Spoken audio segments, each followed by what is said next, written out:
আসসালামু আলাইকুম। আমি রাতুল আছি আপনাদের সাথে এবং আপনাদের মনে আছে গত কিছুদিন আগে আমি আনবক্সিং করেছিলাম নাথিংয়ের এই 3A Pro ফোনটা। সো এই ফোনটার design, build quality and other staff, বক্সে কী কী পাচ্ছেন এসব নিয়ে একটা ডিটেল ভিডিও অলরেডি আমাদের চ্যানেলে রয়েছে। তো আপনারা যারা দেখেননি সেটা চাইলে দেখে আসতে পারেন। সো আজকে আমরা কিন্তু সেসব নিয়ে আলোচনা করব না। আজকে আলোচনা করব এই ফোনটার এক্সপিরিয়েন্স নিয়ে, যেটা আমরা গত এক সপ্তাহ ব্যবহারের পর পেয়েছি এবং এটা আসলে যেই প্রাইস সেগমেন্টে এখন বাংলাদেশে পাওয়া যাচ্ছে 50,000 টাকার আশেপাশে, এই প্রাইস সেগমেন্টে আসলে ফোনটা এই মুহূর্তে কেনা উচিত হবে কিনা বা এর চেয়ে বেটার কোনো অপশন থাকছে কিনা, এসব নিয়ে বেসিক্যালি আজকের ভিডিওতে কথা বলবো। আর আপনাদের মধ্যে যারা অলরেডি ডিসাইড করে ফেলেছেন যে এই ফোনটাই কিনবেন, তারা হোপফুলি একটা ক্লিয়ার আইডিয়া পাবেন যে আপনি কিনলে এটা ঠকবেন না জিতবেন। তো আর দেরি না করে চলুন শুরু করা যাক। তার আগে অবশ্যই ধন্যবাদ জানাবো আমাদের আজকের স্পন্সর টেক অ্যান্ড টক বিডিকে, যারা একেবারে লঞ্চের পরপরই ফোনগুলো বাংলাদেশের মার্কেটে নিয়ে এসেছে এবং আমাদের হাতে পর্যন্ত পৌঁছে দিয়েছে। তো আপনারা যদি এই ফোন বা অন্য যে কোনো ফোন কিনতে চান, তাদের সম্পর্কে বিস্তারিত ভিডিও ডিসক্রিপশন বক্সে থাকবে। So go check them out.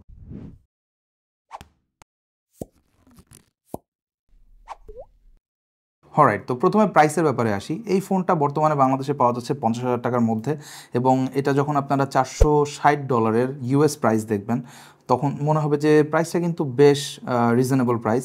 But আপনার চোখ তখনই কপালে উঠবে যখন আপনি ইন্ডিয়ান প্রাইসিংটা কনসিডার করবেন, কারণ ইন্ডিয়াতে কিন্তু এই ফোনটা অনেক অনেক বেশি রিজনেবল কম্পেয়ার টু আমেরিকা। এটার একটা কারণ অবশ্য রয়েছে, কারণটা হচ্ছে ইউএসএতে কিন্তু আপনারা যে ভেরিয়েন্টটা পাবেন সেটা 12,256, অন্যদিকে ইন্ডিয়ান যে বেস ভেরিয়েন্ট সেটা কিন্তু 8,128 এবং এটাতে স্টোরেজ আপগ্রেড করা যায় না, ফার্স্ট ইমপ্রেশনেই বলেছি। সো এটা কিন্তু আপনি লকড ইন থাকবেন ওই অবস্থাতেই।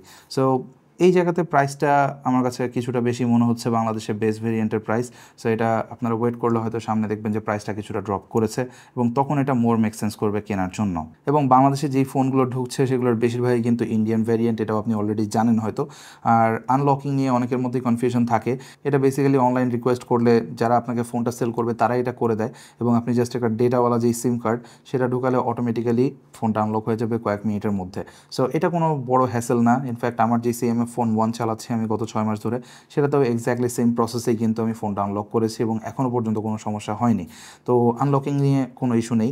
তবে প্রাইস নিয়ে যেটা বলছিলাম, যে এটার প্রাইসটা যদি 40-এর নিচে নামে তখন কিন্তু এটা আমার কাছে মোর মেক সেন্স করবে এবং তখন আসলে এই ফোনটার সাথে কম্পিট করার মতো মার্কেটে অন্য কোনো ফোন এখন পর্যন্ত আমি দেখতে পাচ্ছি না, যদি এটার প্রাইস 40-এর নিচে আসে। হ্যাঁ, অনেকে অনার 200-এর সাথে কম্পেয়ার করছেন এবং আমাকেও জিজ্ঞেস করছেন যে অনার 200 বা 300 বেটার হবে নাকি এটা হবে। তো বেসিক্যালি এটা অনেকটা চয়েস, পার্সোনাল চয়েস। আমি যদি হতাম তাহলে আমি অবশ্যই নাথিং নিতাম, বিকজ আপনারা জানেন এটার যে ইউআই, এই ইউআইয়ের আমি অনেক বড় ফ্যান। নাথিং ইউআই এটা একেবারে সিম্পলিফাইড এবং এই কোম্পানির যে CEO and co founder Carl Pei, সে বলেছে যে এটাতে যে এত মিনিমালিস্ট ডিজাইন দেওয়া হয়েছে, এই আইকনগুলো সব একেবারে সাদামাটা বা সাদা কালো।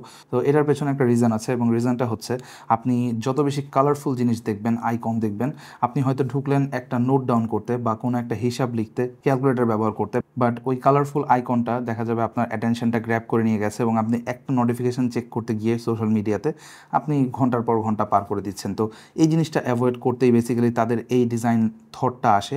তো এটা আমার মনে হয় টু সাম এক্সটেন্ট কাজ করে, টু বি অনেস্ট, কারণ আমি যখন আমার সিএমএফ ফোনে থাকি তখন আসলে ডিস্ট্র্যাকশনটা কিন্তু একেবারেই লাগে না, যেটা আমরা দেখা যায় যে অন্যান্য ফোনের ক্ষেত্রে নোটিস করি। এক একটা আইকন এক এক কালারের এবং কালারটা দেখলেই কিন্তু আপনি চিনে যান যে এটা আসলে কোন আইকন। যেমন আমরা অরেঞ্জ অ্যান্ড রেড টাইপের যেই শেডটা, এটা দেখলেই বুঝতে পারি না ইনস্টাগ্রাম, বা ব্লু, ফেসবুকের ব্লু দেখলে কিন্তু বুঝতে পারি যে ফেসবুকের নোটিফিকেশন। তো এই জিনিসগুলো আমাদেরকে কিন্তু অনেক বেশি টানে। তো এই ছোটোখাটো ডিজাইন এলিমেন্টগুলো আমার অনেক বেশি পছন্দনীয়, যার কারণে আমি হয়তো নাথিং চুজ করব। আর ইউআই যে শুধু সিম্পলিফাইড তা কিন্তু না, এটা খুবই চমৎকারভাবে অপটিমাইজ করা হয়েছে, যার কারণে আপনি একটা বাটারি স্মুথ এক্সপিরিয়েন্স কিন্তু পাবেন, যেটা আমরা একেবারে টপ নচ যে ফ্ল্যাগশিপ ফোনগুলো আমরা ইউজ করে অভ্যস্ত সেগুলোর মধ্যে পাই। তো এই জায়গাতে আমি বলবো নাথিং 3A Pro একটা কিলার ডিল। বাট 3A Pro না 3A, এটা নিয়েও কিন্তু আপনার অনেকের মধ্যেই প্রশ্ন আছে এবং এই প্রশ্নের উত্তর দেওয়ার আগে আমি আপনাকে একটা প্রশ্ন করি। আপনার 3x অপটিক্যাল জুম যেটা, এটা আপনার কতটুকু লাগে? এটা যদি আপনার রিয়েল লাইফে অনেক বেশি প্রয়োজনীয় হয়ে থাকে বা আপনি অনেক বেশি পোর্ট্রেট তুলে থাকেন, সেই ক্ষেত্রে শুধুমাত্র এটা জাস্টিফাইড। আদারওয়াইজ প্রায় 10,000 টাকা বেশি দিয়ে এই ফোনটা কেনা এই মুহূর্তে আমার কাছে মনে হয় না কোনোভাবেই জাস্টিফাইড, কারণ বাকি সব দিক থেকে, একেবারে সব দিক থেকে নাথিং 3A এবং নাথিং 3A Pro, এই দুইটা ফোন এক্স্যাক্টলি সেম। কোনো ডিফারেন্স নেই। হ্যাঁ, ডিজাইনটা যদিও সাবজেক্টিভ ব্যাপার, আপনি যদি এত বড় ক্যামেরা বাম্প পছন্দ করেন সেই ক্ষেত্রে আপনি নাথিং 3A Pro নিতে পারেন, আর যদি আপনি আরেকটু মিনিমালিস্ট লুক পছন্দ করে থাকেন সেক্ষেত্রে নাথিং 3A বেটার অপশন। আর আরেকটা ব্যাপার কিন্তু আছে, কালারেও কিন্তু একটা ভ্যারিয়েশন রয়েছে। নাথিং 3A Pro আপনারা দুটো কালারেই পাবেন, শুধুমাত্র একটা গ্রে আর একটা এই ব্ল্যাক।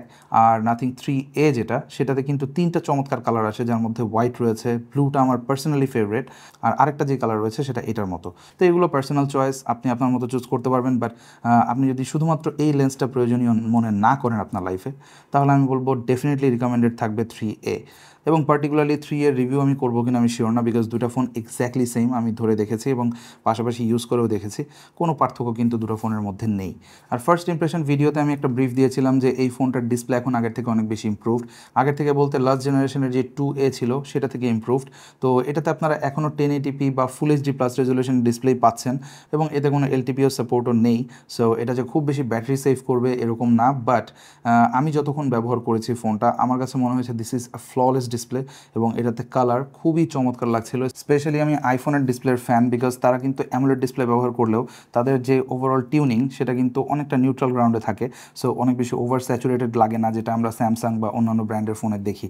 এবং এটাতে আমি এক্স্যাক্টলি সেম জিনিসটাই ফিল করেছি, খুব বেশি স্যাচুরেটেড না, যদিও আপনারা সেটিং থেকে একটা ভাইব্রেন্ট অপশন পাবেন, বাট এটা দিয়েও খুব বেশি চেঞ্জ কিন্তু আসে না।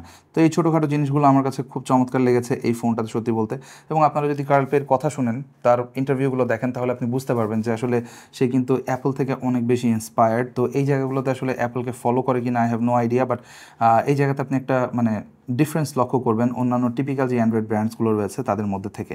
আর এমনিতে ডিসপ্লের বেজেল ডেফিনেটলি একটু বড়, যেহেতু এটা আপার মিড রেঞ্জের একটা ফোন। এটা আপনারা অ্যাপল বা অন্যান্য যে ফ্ল্যাগশিপ ফোনগুলো রয়েছে স্যামসাং, হুয়াওয়ে, এদের মতো এত চিকন বেজেল পাবেন না। But at the same time তারা কিন্তু সিমেট্রিক্যাল বেজেল রাখার চেষ্টা করেছে একেবারে through out the body. So আপনাকে কিন্তু কোনো জায়গায় বেশি বেজেল দেখতে হবে, কোনো জায়গায় কম দেখতে হবে এরকম না। আপনি যখন ফোনে কোনো কন্টেন্ট উপভোগ করবেন তখন আপনি দেখবেন যে একই রকম প্রত্যেকটা জায়গাতে বেজেল রয়েছে। তো এটাও একটা ভালো দিক। আর এখানে আপনারা ক্যামেরা যে হাউজিংটা সেটা একটু বড় পাচ্ছেন, I don't know Y, but এটার সাইজটা বেশ বড় সাইজের। যদিও 50 মেগাপিক্সেলের ক্যামেরা এখানে ইমপ্লিমেন্ট করেছে, maybe for that, but I don't justify that. তবে এটাতে আপনারা যখন মিডিয়া কনজিউম করবেন তখন একটা ব্যাপার অবশ্যই নোটিস করবেন, তা হচ্ছে এর speaker quality. This is a very well tuned speaker, এবং এটা আপনার মনেই হবে না যে কোনো আবার মিড রেঞ্জের ফোন, এটা একটা ফ্ল্যাগশিপ ফোন বলেই আপনার কাছে মনে হবে। যদিও লাউডনেস আমি বলবো আইফোন বা স্যামসাংয়ের লেভেলে এখনও পর্যন্ত না, মানে লাউডনেসের সাথে সাথে সেই ক্রিস্পিনেসটা এখনও পর্যন্ত রিচ করতে পারেনি। বাট সিমিলার প্রাইস রেঞ্জের অন্যান্য ফোনের সাথে যদি আপনি কম্পেয়ার করেন সেক্ষেত্রে দেখবেন এটাতে একটা রিচ টোন রয়েছে, যেটা আপনি আইডেন্টিফাই করতে পারবেন যে ইনস্ট্রুমেন্টাল সেপারেশন রয়েছে, স্টিরিওটা প্রপারলি আপনি পাচ্ছেন, এবং আর enough loud and crispy audio আপনি এটার স্পিকার থেকে পাবেন।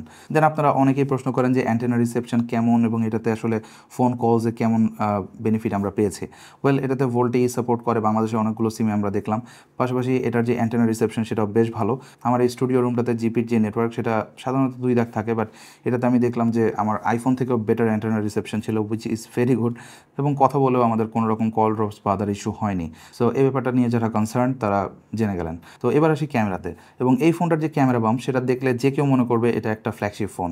লাইক আমরা ভিভো, ওপো বা শাওমির যে আলট্রা সিরিজ সেগুলোতে দেখেছি, তারা কিন্তু বিশাল সাইজের ক্যামেরা বাম্প ইউজ করে, এবং তার মধ্যে কিন্তু রিজন রয়েছে। যেমন শাওমির যদি আপনি খেয়াল করেন, তাদের যে 15 আলট্রা, এই ফোনটাতে কিন্তু একটা 1 ইঞ্চ সেন্সর রয়েছে, এখানে কিন্তু সেরকম কোনো কেস ঘটেনি।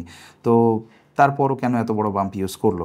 ওয়েল, এটা একটা ইউনিক ডিজাইন চয়েস আমি বলবো। তারা হয়তো কোনো স্পেসিফিক কারণে এই ডিজাইনটাকে চুজ করেছে, বাট এটাতে পেরিস্কোপ লেন্সের জন্য ডেফিনেটলি জায়গা লাগতো, যেটা আসলে অ্যাপল বা স্যামসাং অন্য টেকনোলজিতে তারা ইমপ্লিমেন্ট করেছে, তাই তাদেরটা একটু ছোটো, বাট এখানে কিন্তু বেশ বড়।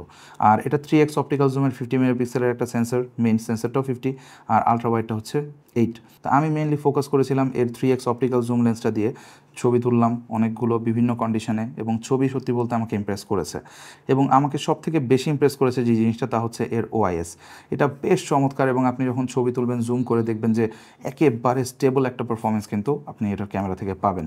সো এটা লো লাইটে অনেক বেশি হেল্প করবে, স্পেশালি যাদের হাত একটু শেকি তাদেরকে কিন্তু এই ফোনটা জুম করা ছবিতে বেটার রেজাল্ট পেতে সাহায্য করবে। আর কালার রিপ্রোডাকশন যেমনটা দেখতে পাচ্ছেন খুবই নিউট্রাল গ্রাউন্ডে ফেলবো আমি, অনেক বেশি স্যাচুরেটেড, কন্ট্রাস্টি বা আই ক্যাচি ফার্স্ট গ্ল্যান্সে আপনার দেখে মনে হবে না। যদি যদিও এর ডিসপ্লেতে দেখলে বেশ সুন্দরই লাগে ছবিগুলো, বাট আপনি দেখবেন যে নিউট্রাল গ্রাউন্ডে রয়েছে, অনেক বেশি স্যাচুরেটেড না। ইভেন কালারফুল জিনিসগুলো যেমন আমরা রেড বা অরেঞ্জ জিনিসগুলোর ছবি তুললে অনেক বেশি স্যাচুরেটেড লাগে, এরকমও লাগছিল না। এবং সেম কেসটা ছিল প্রাইমারি ক্যামেরাতেও। অ্যাজ ইউ ক্যান সি এখানে ডিটেল প্ল্যান্টি এনাফ থাকে, এবং ছবিতে যে স্কিন টোন স্পেশালি এটা আমার কাছে বেশ ভালো লেগেছে। ফ্ল্যাটার একটা স্কিন টোন দেয় যেটা দেখতে বেশ ভালো লাগে, স্মুথ। আর এটাতে বিউটিফিকেশন অটোমেটিক্যালি খুব বেশি অ্যাড করাও হচ্ছিল না, যেটা মানে ওভারঅল ডিটেলকে কমিয়ে দেয়, সেটাও আমার কাছে ভালো লেগেছে। ইভেন একেবারে এক্সট্রিম লো লাইট সিচুয়েশনেও এটার ছবিগুলো আমার কাছে বেশ ক্লিন লেগেছে। তো ক্যামেরা নিয়ে সত্যি বলতে আমি অনেক নিটপিকি ছিলাম, বাট আমি মেজর কোনো ড্রব্যাক পাইনি। যদিও অনেকের ভিডিওতে দেখলাম যে তারা বলছেন নাথিং 3A এর যে অপটিমাইজেশন সেটা 3A Pro থেকে বেটার।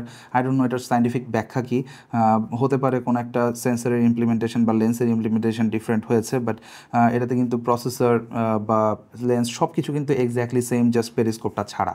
তো এটার সাইন্টিফিক ব্যাখ্যা আমার কাছে নেই, যদিও আমি সাইড বাই সাইড পাই তাহলে হয়তো টেস্ট করতে পারবো। বাট 8 মেগাপিক্সেলের যে আলট্রা ওয়াইড ক্যামেরাটা, এটা নিয়ে আমি খুব বেশি স্যাটিসফাইড হতে পারিনি, মূলত এটার ডিটেলের কারণে। এটা আপনারা যখন লো লাইটে ছবি তুলবেন দেখতে পাবেন যে কত কম ডিটেল এটা প্রোভাইড করে। আর ফ্রন্ট ফেসিংয়ের রেজাল্টও প্রাইমারি ক্যামেরার মতোই অলমোস্ট। এটাতে প্রত্যেকটা স্ক্রিন টোন আমি দেখতে পাচ্ছিলাম একই রকম, এক্সপোজার কম্পেনসেশন ভালো, ইভেন হোয়াইট ব্যালেন্সও কোনো রকম তারতম্য আমি দেখতে পাইনি। সো এই ফোনটাকে মানে ফটোগ্রাফির ক্ষেত্রে টিউন করতে গিয়ে আমার মনে হয় যে নাথিং বেশ সময় দিয়েছে, এবং তারা কিন্তু এই জায়গাতে আমি বলবো টু সাম এক্সটেন্ট খুবই সাকসেসফুল। এবং আপনারা যদি লাস্ট ইয়ারের সাথে কম্পেয়ার করেন 2A সিরিজের সাথে, তাহলে দেখবেন যে এটাতে কিন্তু ডিমেনসিটির পরিবর্তে এখন তারা স্ন্যাপড্রাগনের সুইচ করেছে, এবং স্ন্যাপড্রাগন 7S Gen 3 পাওয়ার করছে ফোনটা। তো এটাতে আপনি সবথেকে বড় বেনিফিট যেটা লক্ষ্য করবেন তা হচ্ছে এর আইএসপি, এবং এই ইমেজ সিগন্যাল প্রসেসিংয়ের কারণেই হয়তো আমার কাছে যেটা মনে হয় নাথিং আসলে এই ডিমেনসিটি থেকে সরে এসে স্ন্যাপড্রাগন ব্যবহার করেছে। তো এটার রেজাল্ট আপনারা দেখতে পাচ্ছেন, বেশ ভালো ক্যামেরা আমরা পাচ্ছি, but what about the performance? Well, একটা আপার মিড রেঞ্জের চিপসেট যেমনটা এক্সপেকটেশন ছিল তেমনই পেয়েছি। অ্যাজ ইউ ক্যান সি গিগবেন 6-এর রেজাল্টে খুব বেশি আহামরি স্কোর আমরা পাইনি। তবে আমরা যখন 3D মার্কে কয়েকটা টেস্ট দিলাম, এটাতে 1057 পেয়েছি ওয়াইল্ড লাইফ। পাশাপাশি ওয়াইল্ড লাইফ এক্সট্রিম টেস্টে আমরা দেখেছি যে স্টেবিলিটি বেশ ভালো ছিল, কারণ এই ফোনটার যে প্রসেসর সেটা আসলে খুব বেশি হিট জেনারেট করে না, যার কারণে আমরা কিন্তু ফোনের যথেষ্ট স্টেবল পারফরমেন্স পেয়েছি। আপনারা যদি পারফরমেন্স গ্রাফটা দেখেন এখানে দেখতে পাবেন অলমোস্ট 99% স্টেবিলিটি ছিল পারফরমেন্সে। সো আপনারা যদি গেমিং করেন, লং টাইম গেমিং করেন, এটা গ্লাস ব্যাক হওয়া সত্ত্বেও আমি কোনো রকম হিট কিন্তু এখান থেকে টেরই পাইনি সত্যি বলতে। তো এই জায়গাতে এগেইন খুবই ভালো কাজ করেছে নাথিং। সো আপনারা যারা গেমার রয়েছেন তারাও এটাতে আসলে খুব বেশি অসন্তুষ্ট হবেন না পারফরমেন্সে। আর নাথিং ইউআই এর কথা তো শুরুতেই বললাম, বেশ কয়েকবার বললাম, বলতেই আছি আমি। নাথিং ইউআই এর আমি বিগ ফ্যান, এবং এটাতে আপনারা নাথিং 3.1 পাচ্ছেন on top of Android 15। So out of the box আপনার আপডেট নিয়েও টেনশন করতে হবে না। আর এই ফোনটাতে আপনারা লং টাইম সফটওয়্যার আপডেটও পাবেন, সো এটা নিয়েও খুব একটা দুশ্চিন্তার কিছু নেই। আর ব্যাটারির ক্ষেত্রে এতে রয়েছে 5000 mAh ব্যাটারি, যেটা 50 ওয়াট পর্যন্ত ফাস্ট চার্জিং সাপোর্ট করে, এবং আমরা এটাতে চার্জ দিয়ে দেখেছি, বাট এটা খুব বেশি সময়ের জন্য করে না, just like any other phone. তবে এটা 1 ঘন্টার মধ্যেই ফুল চার্জ হয়ে যাচ্ছিল, এবং ব্যাটারি লাইফও সত্যি বলতে বেশ ভালো ছিল। আমরা অ্যারাউন্ড 10 আওয়ার্সের মতো স্ক্রিন অন টাইম পেয়েছি, despite using 120Hz display all the time. So overall আমি বলবো যে এটা বেশ ভালো একটা এক্সপিরিয়েন্স আমাকে প্রোভাইড করেছে, এবং অলমোস্ট ফ্ল্যাগশিপের লাইক একটা ফিল দিয়েছে, যেহেতু এখন গ্লাস ব্যাক, তাছাড়া ওভারঅল যে বিল্ড সেটাতে একটু প্রিমিয়ামনেস এসেছে। তো এই জিনিসগুলো আসলে আমি এনজয় করেছি। তো গাইজ, এই ছিল বেসিক্যালি নাথিং 3A Pro নিয়ে বিস্তারিত। ভিডিওটা কেমন লাগলো অবশ্যই কমেন্ট সেকশনে জানাবেন। ভালো লাগলে লাইক অ্যান্ড শেয়ার করবেন, ভালো না লাগলে কেন লাগেনি সেটাও জানাতে পারেন কমেন্ট সেকশনে। আর এটা নিয়ে আর কোনো প্রশ্ন আছে কিনা সেটাও চাইলে কমেন্টে জানাতে পারেন। অনেক কিছু হয়তো মিস করে গেছি, যেটা আপনার কাছে মনে হয়েছে যেটা জানার দরকার আপনার, আমি চেষ্টা করব কমেন্টে সেটা জানিয়ে দিতে বা পিন করে দিতে। সো ভালো থাকবেন, পরবর্তী কোনো ভিডিওতে দেখা হবে। টিল দেন, আল্লাহ হাফেজ।